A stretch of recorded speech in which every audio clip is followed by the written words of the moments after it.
please state and spell your name for the record? My name is David, D-A-V-I-D, Yount, Y-O-U-N-T. And where are you currently employed? I work for the Michigan State Police. And what is your current assignment with the Michigan State Police? I am in the K-9 unit, part of the Special Operations Division, and fall right into the K-9 unit. I'm the Assistant Unit Commander. Okay, and what's the role of the K-9 unit? We were established in 1960. Our role is to find things and find people, basically to help detectives and other units find things. Okay, and do you how long have you been associated with the K-9 unit?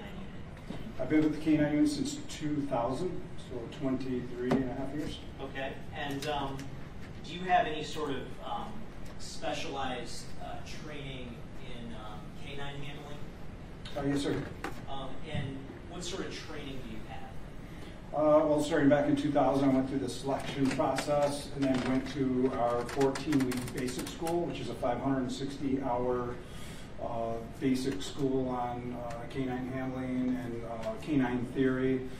I worked up the ranks to work a couple different dogs, and then became the assistant trainer for the K-9 unit, and then the head trainer, and then became the unit commander, working several different types of dogs, training several different types of dogs, new troopers, in charge of the selection process for the troopers and the dogs. Started some new programs, some new initiatives and new programs over the years. I took over the unit in 2010. As part of your responsibilities, do you oversee both the training of K-9s and the training of troopers to become handlers? Yes, sir. And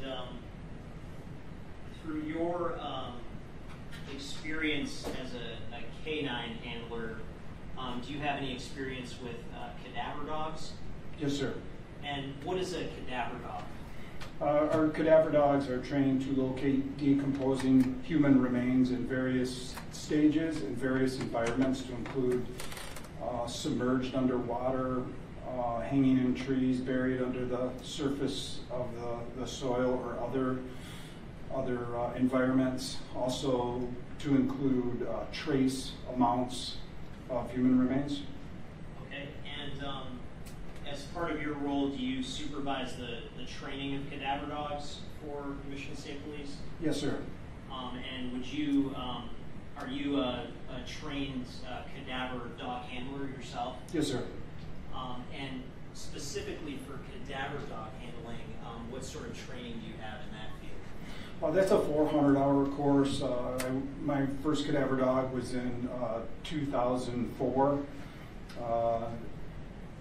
And it's just basically imprinting the dog, imprinting those odors and those search environments, search patterns, search theories into those dogs. And over the years, we've dialed it into trace work that started in around 2011, where we're doing more trace type work. Okay, and can you, I guess, walk us through just in basic terms how a cadaver dog is trained? Yes, sir. It's no different than any other detector dog.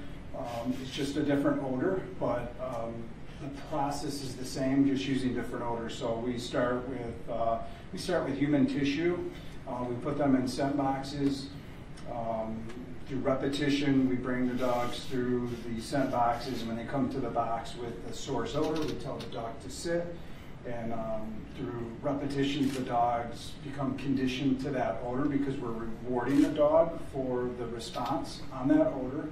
And we pair the reward with the response, and it's really that easy. It's just a lot of repetition, and we vary the material, vary the amounts, and then make the problems more difficult as the dogs advance. And what sort of odors are cadaver dogs trained to detect? So they are trained to detect human tissue. So it's the various tissue, it's your skin, it's your organs, your bones. We imprint human bones into them in various stages of decomp, fresh to completely bleached out. We train them to like skin, also blood. Blood is the big thing that we do, and we start in larger amounts of that material, and then we bring that threshold down to just very, very small amounts. We also proof them.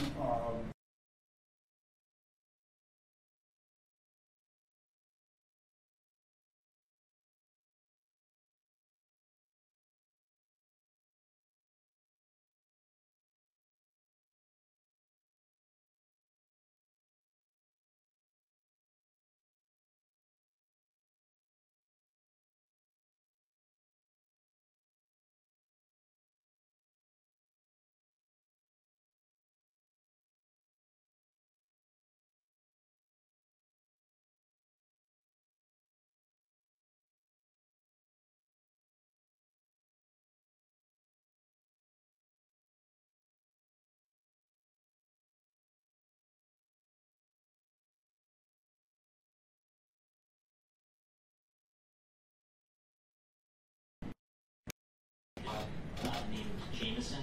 Yes, sir. Did you play a role in Jameson's training? Yes, sir. And what did that training consist It of? was 400 hours of repetition, conditioning, training, and the cadaver detection of human remains. Okay. And during the course of Jameson's training, were there any irregularities or problems that I guess made you skeptical of Jameson's abilities? Not at all. The methods used to train Jameson and train cadaver dogs more broadly, are those methods that you came up with, or is that something that's widely used among other police agencies? There's not a lot of law enforcement agencies that use cadaver dogs, but we do adopt some of the methods and some of the criteria that are used across basically all over the world. We do tailor ours to meet our needs in Michigan, and that's what we do. Okay. Your Honor, at this time I'm going to offer Sergeant Yount as an expert in the field of canine handling. I'll pass the board here if there is any. Any board here? No word here. Court makes a finding that this witness may testify as an expert in canine handling. Sergeant Yount, I'm holding this remark as People's Exhibit 28. Is this a certificate of training associated with Jameson? Yes, sir. And what's the significance of this particular certificate? That shows we meet the minimum standards, and we passed our certification, and that's what they do. We do that it's an annual proficiency test that we are required to maintain. Okay, and this particular certificate, is this from the year 2021? Yes, sir. And this is a true and accurate copy of that certificate? Yes, sir. Your Honor, I move to admit 28. Admitted. Thank you. And I want to take you to January 19th of 2022. Did you participate in the search of a particular vehicle? Yes, sir. And did that search take place at Woods Towing in East Point? Yes, sir. And did Jameson assist you with that search? Yes. And can you walk me through sort of the method that was used to search that vehicle? Yes, sir. The first thing I do is identify the vehicle. Obviously, identify the vehicle. Before I even get the dog out of the car, I check the vehicle and I open everything up in the vehicle. That's for a couple of reasons. First off is safety, anything sharp, needles, knives, broken glass. And it enables me also to open the compartments, open the doors, move any obstacles that are in the way and things like that. And then at that point, I get the dog out, air the dog out. I put a harness on him, which is it's like a toggle switch. Put the harness on him that indicates to him that it's time to look for, it's time for him to look for the odors that he is imprinted on. I put the harness on him, and then we systematically search the vehicle. So this particular case, we searched the vehicle inside and out. Okay, and just I guess for clarity of the record, the particular vehicle that you searched, was that a white Acura? Yes, sir. And would that be license plate EGH6644? I don't remember the exact license plate. If I could refer to my report, I can confirm that. Also present was Detective Showers.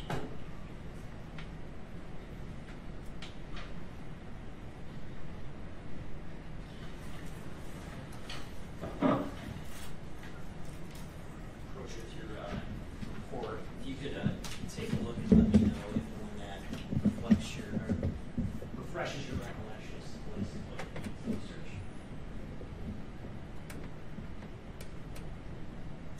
Yes, sir. And having looked at the report, I guess you recall the license plate now? Yes, sir. Is that the one that I just indicated? Yes, sir. Okay. The search here, did anything notable happen in connection with the search? Yes, sir. What happened? K.I. Jameson gave a positive indication of human remains in the trunk of that vehicle. It was on the, as you're facing the trunk, the left side of the vehicle. I noticed him give a positive indication inside the lower left of that trunk. I shined my light. I looked where his nose last was, and there was like a black uniform on the floor, on the lower portion of the trunk. I pulled him out. I did a research, like a confirmation search, brought him around. He went up into the trunk, started searching the trunk again, and then gave another positive indication of human remains on that left side of the trunk.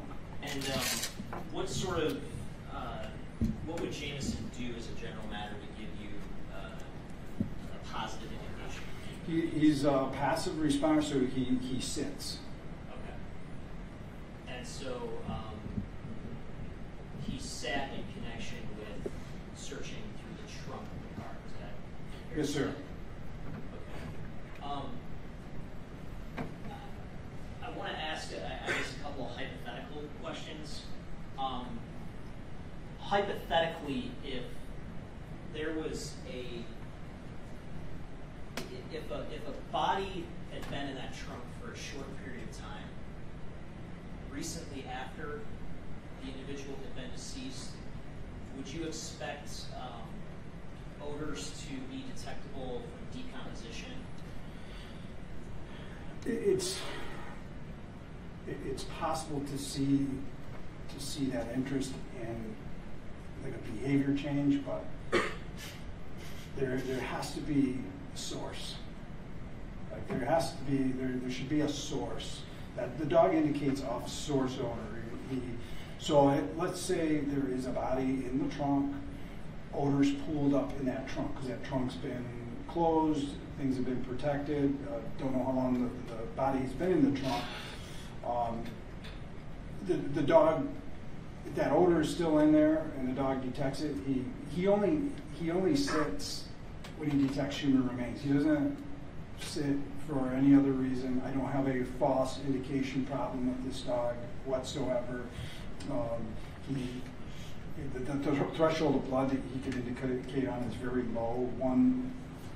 That leads me to my next question. So again, hypothetically, if there was a small amount of blood in the trunk of the car, even even so small that you might not be able to detect it with your naked eye, is that enough to lead to a positive indication for the canine dog? Absolutely, yes. Okay.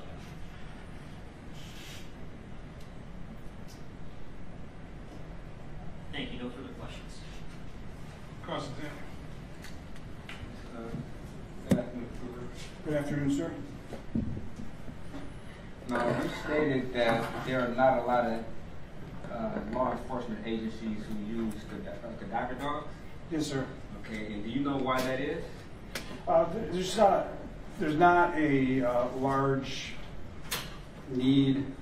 We don't run a lot of calls. At least I know in the state of Michigan, there's just not a lot of those types of calls. So my theory is departments don't want to invest the money into a cadaver dog. Let's say I'm working in a county agency or even a local department. You might only run 5 calls or 10 calls annually, where us in the state, we only have three cadaver dogs. And between the 3 of us, we run anywhere from 100 to 160 calls annually, and that's statewide. That's everywhere in the state of Michigan. Is there any type, so you train your own dogs, correct? Yes, sir. Okay, is there any type of independent agency who then goes to verify whether or not your dog is up to a particular standard? No, sir.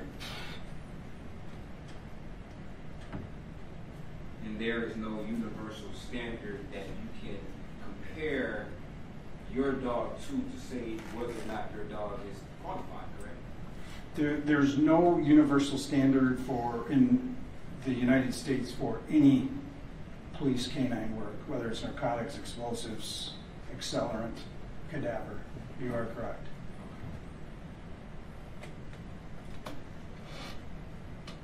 And what is the age of Jameson? Currently, he will be 4 in November. And what is normally the, I guess, general time frame for a dog to be used in such services? The average work life, you always have that anomaly. You get that one dog that's 10 months old, right? And you get that one that lives till he's 11 years old. You have those, we call them outliers, right? But broad brush average, we get a dog anywhere a year to 18 months old, and they work till they're about 8 or 9 years old. It is all dependent on their health and their performance. And you stated that you never had an issue with, I guess, false positives or false identification with Jameson? Correct, sir. Now, how would you know, like, given the hypothetical, if you don't see any type of blood or any type of remains, how would you know whether or not Jameson, if he does indicate, how would you know if that was a false indication? That's a great question. So when we run calls, where, hey, we think a crime happened in this room here. We don't see anything, but we would like you to clear this room. So I bring the dog in. Like I told you, I toggle him to put his harness on. We go in and we search the room. I've had several dozens of cases where the dog will go in, he'll search, and he gives a positive indication. Even though I don't see anything, I still mark it. Hey, make sure the crime scene investigators check here. And where I get my confirmation from, because I don't reward the dog when he's doing that, because it's an unknown. I don't know if there's cleaning agents or other material, so I don't want to imprint that into him. So what I do is I do follow-up with the agencies and find out, yes, we pulled the laminate floors up and there was human remains under that floor or under that carpet, or I had one on the wall where handprints were going down the wall that you couldn't see with the naked eye that they washed, and so that's how I get that feedback. You said handprints? I've had handprints, yes, sir. Okay. Was Like that luminol. They were the person was bludgeoned and as the victim was falling, he must have been holding on to the wall. Well, they cleaned this wall off.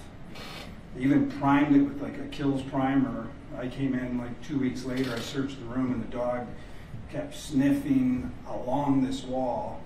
And I said, you know, he's indicating on this wall, I don't see anything. Well, they come in and they illumine all that wall, and the handprints just lit up on that wall. It was pretty spectacular. In this particular incident that you're referring to, you said the person was bludgeoned to death, correct? Yes, sir. So would it be fair to say that when this person was falling and they touched the wall, that person was still alive? I would imagine so. Okay. And then you said your dog was trained to only indicate on remains of a deceased person. He indicated on this wall from a person who touched it who was still alive at the time he touched it, correct? Right. It's the blood from the person though that it breaks down. Oh, the blood. It's the human fluids, the human blood. Okay. That's what they're trained to indicate on as their source is body fluids, human remains, skin, organ tissue, hair. Feces, urine? We don't specifically train feces and urine. That's a common fluid that you would find around a house. It's more the mortal fluids. So if my nose started to bleed right now and it dropped on this podium, and it did some kind of decompose it, your dog would indicate on this podium, say next week or so? Yes, sir. And we try to hit all the spectrums. We try to hit fresh blood, so we try to do fresh blood. We try to do aged blood, and then we try to vary amounts to do all the way down to 1 parts per 12,000, which is less than a pinhead, all the way to large amounts. You know, a gunshot victim, and they're laying in the soil, and it absorbs into the soil, and we'll try to do anything in that spectrum. We try to expose the dog and then print that into the canine. Okay. Now, in the incident where you stated that your dog would indicate on an area where it's not apparent that there's any type of remains, you stated that you verify with the agency, correct? Yes, sir. Okay. Now, typically, how long does it take you to verify after the indication? It depends on the lab. It depends on how long it takes the lab to process. Okay. Sometimes it's immediate. Sometimes they'll get that. And there's that early test where they'll get an early test and they'll give me confirmation sometimes the same day that, hey, our initial tests are showing human blood. Your dog was right on. Things like that. And what's the percentage of incidences where this happens, where your dog would indicate on an area where it's not at first apparent that there's remains there? That's a good question. I would be guessing. I've run over 1,800 cadaver searches. I think I'm at around 30%, but that's both known and unknown. It's a smaller percentage. I don't have a specific number. Okay, I may be a little confused. You say you're at 30% as far as incidences where your dog is indicating on an area that's not apparent that there remains there? No, that's total. I'm just going, that's a total find. Out of the 1,800 calls I've run, out of those 1,800, 30%, the dog has located things. Okay. A lot of times we search, there's not things there to be found. And you also stated that you don't reward the dog in incidences where he indicates, but it's not apparent that there remains, correct? Yes, sir. And you don't know how many times that is, right? Just a percentage of how many times that happens, right? What times? Where he's indicating on an area where it's not apparent that there are remains. I would be guessing. Could you guess? There's 300, and we're talking It's hard to. 10% of the time? Yeah, so maybe 10%. So 1 out of every 10 times. Okay.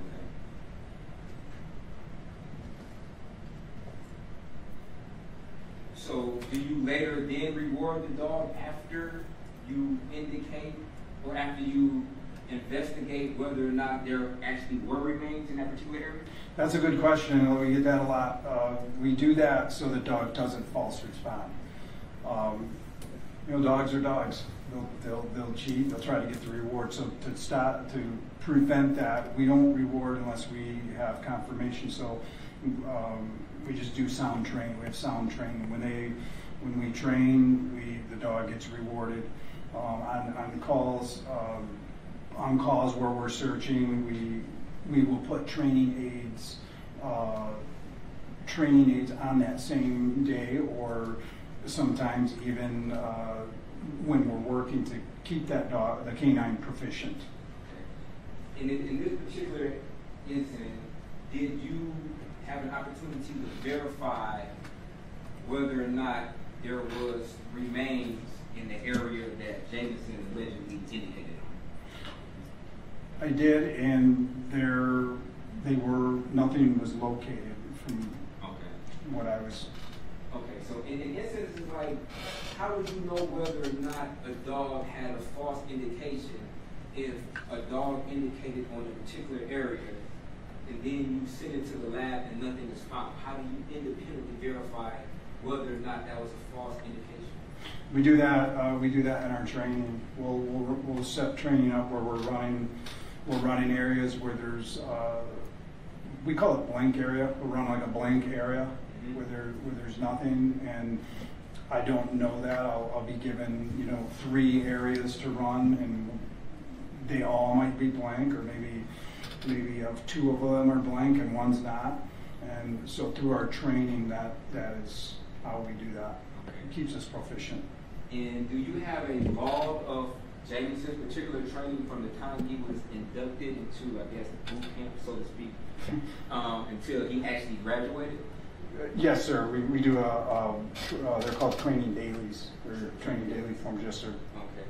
And you would have access to that information as to how many times or what type of events he was required to indicate on, how many times, if he had a false indication, or how many times he had a positive indication. In the train, yes, sir. In training, yes. Yep. And you said you still, like to this very date, you could go back and look and say, okay, on October the 5th of 2021, we performed 15 field tests. These were the particular samples of human remains or animal remains. We placed them in this particular container, and this was the result. Yes, sir. They're specific like that. But it's where I'm putting things, where I'm putting them, the amounts that they are. Okay. Is it tissue? Is it blood? Is it in the water? Is it a vehicle find? Is it a room find? Yes, sir. They're pretty specific. And how many times has, during training, if any, has Jameson had a false indication? Not really hasn't, because we shape that behavior as we go. We haven't had. Never? He really. Like from the day he started, he never had a false indication? Yeah, I know that sounds kooky, but we don't start training that dog until he knows how to sit. So, his final response is to sit, right? So we teach that dog how to sit, and when we start running those initial repetitions, we're telling the dog to sit on source. So it's locked tight. We don't really leave a lot of room for air. Okay. So you train him how to sit, I understand that. With the odor. We pair that with the odor. Once the dog learns how, it's a process where you're teaching the dog to sit, dog learns how to sit. Now I'm pairing the odor with the sit, and it's repetition after repetition. And if there was any type of false indication, would you document that? Yes, sir. Okay. And that information will be available to this day for an individual to go back and look. Correct? Yes, sir. Okay. How would somebody like myself get a hold of that information? Well, we'll just send them. We can send them to you, right? Okay. Yes, sir.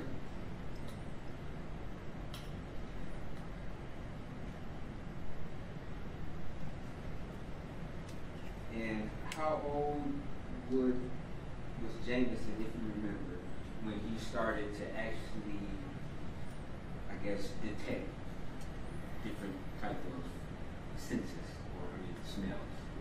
He was approximately 18. I'm estimating he was around 18 months old.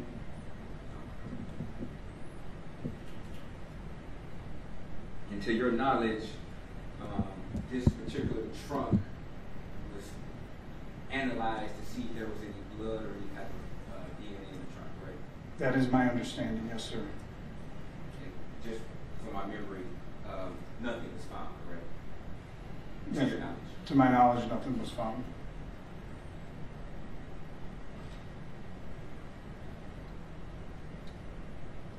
Thank you. No further questions. Any redirect? So, just so I understand, the Jameson would not hit on something unless there was body fluid, tissue, or otherwise dead body. Is that right? Of a human being, yes, It's sir. a human being. Yes. Okay. So, not a live person. He wouldn't hit on a live person being in that trunk at some period of time. No, sir. Okay. All right. Well, if they cut themselves, There was some blood. if they cut them, they cut themselves, and there was some source in there, like a source like that. Got it. Any questions based on my questions? Yes. Does he detect on saliva? No. Like decomposing saliva? No, sir. Okay. And how long would a person have to be dead for him to detect on it? Would it have to be a matter of hours, days? It's a good question. They say as soon as the body dies, the cells start to die off. Is what they say.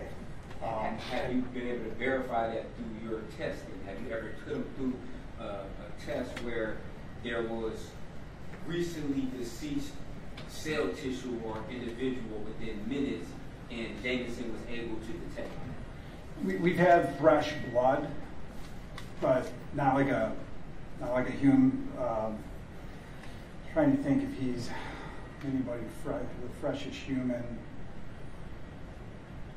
Nothing real fresh, like with nothing within hours. I had a drowning victim one time that was within hour, not with Jameson, but running a cadaver dog. I had a drowning victim within a few hours. It was in cold water as well, and my cadaver dog located this person. But that, there's a water operation too, so. So, if you had to say, what is the threshold for Jameson? What time period does he need in order to start detecting dead tissue? It'd be difficult to say. I mean, if it's dead, if it's blood, it's right away. If there's blood, it's right away. If it's somebody's in the trunk of a car for a while and they get and blood drips off, it would be immediate. The blood would. Blood. And there's no way for you to ascertain whether or not, in fact, it is a positive identification, whether or not he's identifying blood or tissue or some other type of. They don't differentiate. It's human. Okay. They don't. Yeah. Yes, sir. Okay. Does he detect like skin cells? Like say for instance, I scrape some of my skin, or I bruise my leg or something, or I scrape my knee, and a portion of my skin, very microscopic, may fall off of my skin, and then it's in a particular area. Would he detect on that? I would say not. I would say that's more of a background odor that we get, like in a house, because you think of somebody lays in their bed, right? Mm-hmm. I mean, you have tens of thousands of cells falling off your body every minute. So no, I would say no. You would say no. Okay. Have you done any type of, I guess, testing to rule out whether or not a dog would be able to differentiate between skin that was maybe chafed off somebody's body versus something else? No, we have not. So you can't positively say whether or not a dog would indicate on skin that was, I guess, scraped off, correct? We don't specifically train that, so that's why I would rule on I'd say. But you can't, since the fact that you don't train on it, you can't Correct. definitively say whether or not your dog would indicate on it, correct? Correct.